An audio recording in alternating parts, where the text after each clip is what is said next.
తతః సహస్రం భేరీణాం, అన్ని వైపులా 1000 భేరీలు మోగించేటటువంటివి ఏర్పాటు చేసి బంగారు దండాలతో వాటిని పెద్దగా మ్రోగిస్తూ ఉన్నారు. 1000 భేరీలు ఒకేసారి మోగిస్తే ఎంత ధ్వని వస్తుంది, ఆ ధ్వనితో అయినా లేస్తాడేమో అని ప్రయత్నిస్తున్నారు. తతః సహస్రం,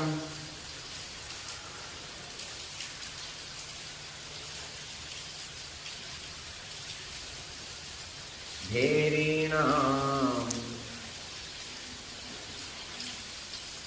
యుగపత్సమహన్యతా,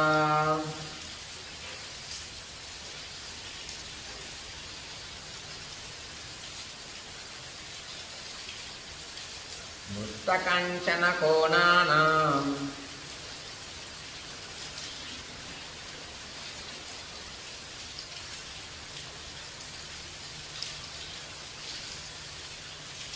మాసక్తానాం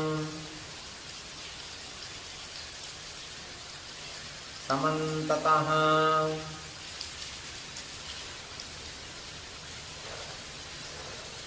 వెయ్యి భేరీలు ఒకేసారి ఏర్పాటు చేసి ఒక్కసారిగా మృగించారు.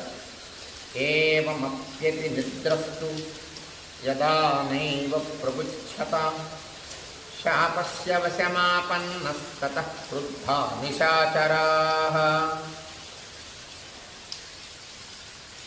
శాపవశంలో ఉన్నటువంటి ఈ కుంభకర్ణుడు మహానిద్రలో ఉన్నాడు.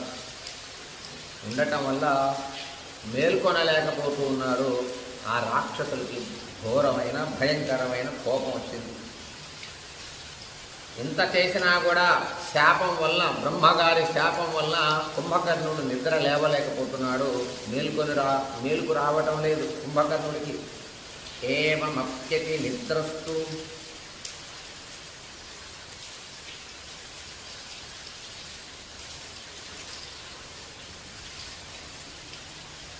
యదా నైవ ప్రబుధ్యత,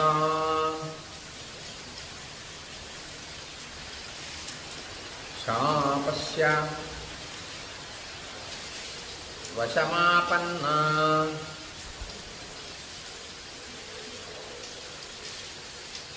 వశమాపన్నస్తతః